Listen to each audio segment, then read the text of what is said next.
Simple. അതിന് ആ പാമ്പിനെ തല്ലിക്കൊന്നുകൊണ്ട് കാര്യമില്ല. ആ പാമ്പിൻ്റെ വിഷസഞ്ചി പതുക്കനെ ഇങ്ങ് പിടിച്ചിട്ട് ആ വിഷസഞ്ചി എടുത്തങ്ങ് മാറ്റിക്കഴിഞ്ഞാൽ ഇനി പാമ്പിന് പ്രവർത്തനങ്ങൾക്ക് ഒരു പ്രശ്നമില്ല.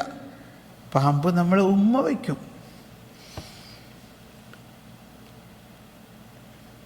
അതാണ് ക്രിസ്തീയ ആധ്യാത്മികത എന്ന് പറയുന്നത്. എന്നാൽ പാമ്പിന് സ്വയം ആ വിഷസഞ്ചി എടുത്ത് മാറ്റാൻ പറ്റുമോ? അതാണ് അണലിപ്പാമ്പിൻ പൈതങ്ങളെ, നിങ്ങളെ എപ്പിടി നന്മ ചെയ്യ മുടിയും? നിങ്ങളിൽ തന്നെ തിന്മ നിലനിൽക്കുന്നത് ആരെങ്കിലും മാറ്റിയാലല്ലേ. അപ്പോൾ അതുകൊണ്ടാണ് ഇപ്പോൾ മത്തായിയുടെ വീട്ടിലേക്ക് ഈശോ ചെല്ലുമ്പോൾ മത്തായിയുടെ അവസ്ഥ എന്തായിരുന്നു? മത്തായി ക്രിസ്തുവിൽ വിശ്വാസിയായിരുന്നോ? അല്ല. ക്രിസ്തുവിനെ കുറിച്ച് അറിയാമായിരുന്നോ? ഇല്ല. ക്രിസ്തു മത്തായിയുടെ പാപങ്ങളുടെ കണക്ക് വല്ലതും ചോദിച്ചോ? ഇതാണ് ഇപ്പോൾ ഫ്രാൻസിസ് പറഞ്ഞ ഒരു കാര്യം. മത്തായിയുടെ കഴിഞ്ഞ ജീവിതത്തിലെ ഒരു കാര്യവും ഈശോ നോക്കുന്നില്ല. ഇതാണ് നമ്മുടെ മാമോദീസയിൽ സംഭവിക്കുന്നത്. നമ്മൾ മാമോദീസ സ്വീകരിക്കുമ്പോൾ, ഇപ്പോൾ നമ്മൾ അഡൾട്ടായിട്ടുള്ളൊരു മാമോദീസ സ്വീകരിക്കുമ്പോൾ സ്വീകരിച്ചു കഴിഞ്ഞാൽ ഉടനെ തന്നെ കുർബാന സ്വീകരിക്കാം, കുമ്പസാരിക്കണ്ട. എന്തുകൊണ്ടാ? സകല പാപവും മാമോദീസയിലൂടെ എടുത്തു മാറ്റി. പിന്നീട് കുറച്ച് കഴിഞ്ഞ് പാപങ്ങളൊക്കെ ചെയ്യുമ്പോഴാണ് കുമ്പസാരിക്കുന്നത്. ആ സമയത്ത് അവൻ പരമപരിശുദ്ധിയിലേക്ക് വന്നിരിക്കുന്നു. അതാണ് പാപമോചനത്തിനുള്ള മാമോദീസയിലും വിശ്വസിക്കുന്നു. അപ്പൊ ഈശോ വന്നിരിക്കുന്നത് ഈ പാപത്തിനെ എല്ലാം ഈശോ എടുത്ത് മാറ്റിയിട്ട് ഈ മനുഷ്യ മക്കളെ അതിൽ നിന്നും സ്വതന്ത്രമാക്കുന്നതിനാണ്. അതുകൊണ്ട് മത്തായിയുടെ വീട്ടിൽ ഈശോ ചെന്നിട്ട് മത്തായിയിൽ ഈശോ ആരെ കണ്ടു? എന്ത് കണ്ടു? മത്തായിയുടെ പാപത്തെ അല്ല കാണുന്നത്, മറിച്ച് എന്താ കാണുന്നത്? മത്തായിയെ എന്താ കാണുന്നത്? ഒരു അപ്പസ്തോലൻ. അവരെല്ലാവരും തിരസ്കരിച്ച് വീട്ടിൽ പോലും കയറാതെ അവർ തിരസ്കരിച്ചിട്ടിരിക്കുന്ന, പാപിയാണെന്ന് പറഞ്ഞ് മുദ്ര കുത്തിയിട്ടിരിക്കുന്ന ഈ മത്തായിയെ യേശു, ആ മത്തായിയുടെ തിരഞ്ഞെടുപ്പ് എന്താ? 12 അപ്പസ്തോലരിൽ ഒരാളും 4 സുവിശേഷകരിൽ ഒരാളും. ഈ കരുണയുടെ ആ അനുഭവം മത്തായിക്കുണ്ടായ ഉടനെ മത്തായി എന്തു പറഞ്ഞു? ഞാൻ ഇനി ഈ ചുങ്കപ്പരിപാടി എല്ലാം വിട്ട് അങ്ങയുടെ പുറകെ പോരുകയാണ്. I follow you. ഇപ്പം മത്തായിക്ക് എന്തുണ്ടായി? വിശ്വാസമുണ്ടായി. തൻ്റെ വിളി തിരിച്ചറിഞ്ഞു. സകലതും വിട്ട് യേശുവിൻ്റെ പിന്നാലെ പോന്നു. അപ്പോഴാണ് മത്തായിക്ക് കൃപ ലഭിക്കുന്നത്. കൃപ ലഭിക്കുന്നത് വിശ്വാസം വഴിയാണ്. അപ്പോൾ ഇവിടെ നമുക്ക് 2 കാര്യം മനസ്സിലാക്കണം. കരുണയും കൃപയും തമ്മിൽ വ്യത്യാസമുണ്ട്. കരുണയ്ക്ക് വിശ്വാസം പോലും വേണ്ട. മത്തായിക്ക് ഒരു വിശ്വാസം ഉണ്ടായില്ല. കർത്താവ് ശ്രമിക്കുക അവൻ്റെ മേൽ കരുണ കാണിക്കണം. കരുണ ലഭിച്ചു കഴിഞ്ഞപ്പോൾ അവൻ ആ അനുഭവത്തിലേക്ക് വന്നു. അവൻ എല്ലാം വിട്ട് യേശുവിൻ്റെ പിന്നാലെ വന്നു. അപ്പോൾ അവൻ യേശുവിൽ വിശ്വസിക്കുന്നവനായി മാറി. യേശുവിൽ വിശ്വസിക്കുമ്പോൾ അവനെന്ത് ലഭിക്കുന്നു? കൃപ ലഭിക്കുന്നു. വിശ്വാസം വഴി കൃപ. ഇനി ഇതാണ് മറ്റൊരു വലിയ രഹസ്യം. കൃപ കർത്താവേ ഞങ്ങളുടെ മേൽ കൃപയായിരിക്കണേ എന്ന് നമ്മൾ ഒരുപാട് പ്രാർത്ഥിച്ചിരുന്നതാണ്. എന്താണ് ഈ കൃപ? What is grace? ഞാൻ ഈ ചോദിക്കുന്നത് നിങ്ങളെ ഒരു ബുദ്ധിപരമായ ഒരു റിഫ്ലക്ഷന് വേണ്ടിയിട്ടാണ്. എന്താണ് കൃപ? ഒന്ന് ചിന്തിക്കൂ. What is grace?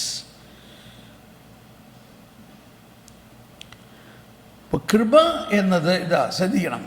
വലതുകരം ഒന്ന് ഉയർത്തിയേ. വലതുകരം ഇങ്ങനെ ഉയർത്തുക. വലതുകരം എല്ലാവരുടെയും വലതുകരം ഉയർത്തിപ്പിടിക്കുക. ഇടതുകരം ഉയർത്താതെ താഴെ ഇങ്ങനെ പിടിക്കുക. അപ്പം കൃപ എന്നത് കണ്ടോ, ദൈവികത. വലതുകരം ദൈവികതയും ഇടതുകരം മാനുഷികതയാണ്. മാനുഷികത നമ്മുടെ ജീവൻ, ദൈവികത ദൈവിക ജീവൻ. ഇതാ യേശുക്രിസ്തുവിലൂടെ, യേശുക്രിസ്തുവിൻ്റെ കൃപയും അതാണ്. ദൈവികത എല്ലാവരും ഇങ്ങനെ ഒന്ന് കാണിക്കാം.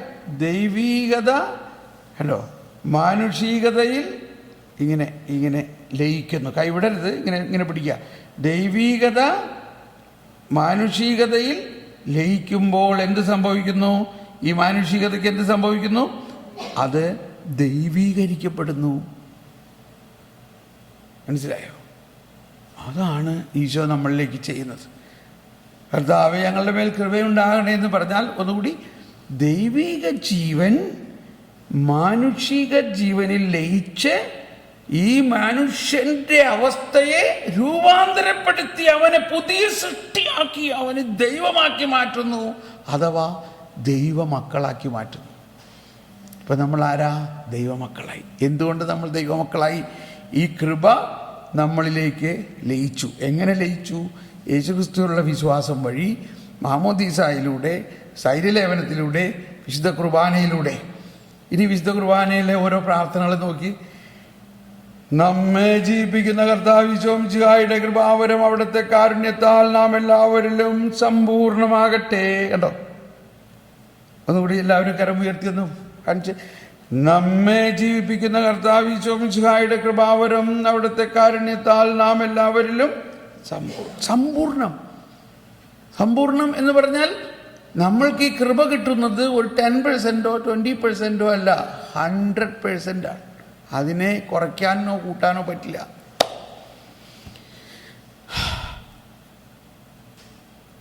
നമ്മെ ജീവിപ്പിക്കുന്ന, എന്താ ജീവിപ്പിക്കുന്ന എന്ന് പറഞ്ഞാൽ, ഉത്ഭവപാപം മൂലം ആത്മാവ് മരിച്ച അവസ്ഥയുള്ള അവനായാലും ആ മരണാവസ്ഥയിൽ നിന്നും ജീവാവസ്ഥ നൽകുന്നത് ദൈവമാണ്, ദൈവത്തിൻ്റെ ജീവനാണ്.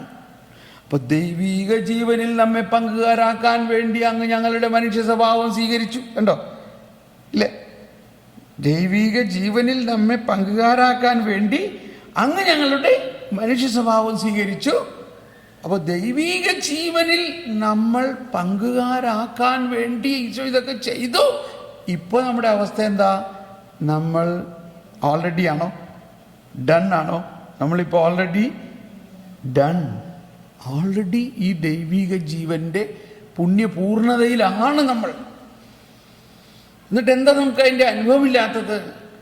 ഒരുപക്ഷെ അനുഭവമുണ്ട്, അത് പൂർണ്ണമായിട്ടില്ലാത്തതിൻ്റെ കാര്യം, പൂർണ്ണമായിട്ടും ഗ്രേസ് എന്ന ഗ്രാറ്റിസ്, സൗജന്യമായി ദൈവം നൽകിയിരിക്കുന്ന ഈ ദൈവിക ജീവൻ നമ്മൾ അങ്ങ് വിശ്വസിച്ചാൽ മതി. മറിച്ച് ഞാൻ മഹാപാപിയാണ്, എന്നെ ദൈവത്തിന് ഇഷ്ടമല്ല, എനിക്ക് ദൈവത്തിൻ്റെ കൃപ കിട്ടുമോ, ഞാൻ പാപം ചെയ്യുമ്പോൾ കൃപ നഷ്ടപ്പെടുമോ, ഇങ്ങനെ ചിന്തിക്കുമ്പോൾ അതിൻ്റെ ഓപ്പോസിഷനാണത്. കൃപ വരുന്നത് എന്തിനാ? പാപം ചെയ്യുമ്പോൾ നമ്മുടെ പാപത്തെ എടുത്ത് മാറ്റി വിശുദ്ധീകരിച്ച്, ദൈവീകരിച്ച്, നീതീകരിച്ച്, മഹത്വീകരിച്ച് പുതിയ സൃഷ്ടിയാക്കുന്നതിനാണ് കൃപ. അത് നമ്മളിൽ വന്ന് കഴിഞ്ഞിരിക്കുന്നു. നമ്മെ ജീവിപ്പിക്കുന്ന കർത്താവ് ഈശോ മിശിഹായുടെ കൃപാവരം നാം എല്ലാവരിലും അവിടുത്തെ കാരുണ്യത്താൽ സമ്പൂർണ്ണമാകട്ടെ. അപ്പോഴാണ് അടുത്ത പ്രാർത്ഥന. സ്വർഗ്ഗരാജ്യത്തിലെ വിശ്വാസത്തോടെ കർത്താവ് ഈശോ മിശിഹായുടെ ശരീരവും രക്തവും സ്വീകരിക്കാൻ തിരുസഭ നമ്മളെ ക്ഷണിക്കുന്നു. മനസ്സിലായോ? എന്തു മനസ്സിലായി? സ്വർഗരാജ്യത്തിലുള്ള വിശ്വാസത്തോടെ കർത്താവ് ഈശോ മിശിഹായുടെ ശരീരവും രക്തവും, അതായത് അന്തിമ വിജയം നേടി സ്വർഗരാജ്യം ലോകത്തെ മുഴുവനും ജയിച്ചിരിക്കുന്ന അവസ്ഥയിലുള്ള ആ വിശ്വാസത്തോടെ കർത്താവ് ഈശോ മിശിഹായുടെ ശരീരവും രക്തവും സ്വീകരിക്കാൻ തിരുസഭ നമ്മളെ ക്ഷണിക്കുന്നു. അപ്പോൾ അവിടെ എല്ലാം ഈ കൃപയുടെയും പ്രവർത്തനമാണ്. എന്നാൽ ഈ കൃപ പരിശുദ്ധാത്മാവിലൂടെയാണ് നമ്മളിലേക്ക് നിറയുന്നത്. അപ്പോൾ ആത്യന്തികമായിട്ട് പരിശുദ്ധാത്മാവിൽ കൂടുതൽ അറിവുണ്ടാകുമ്പോഴാണ്.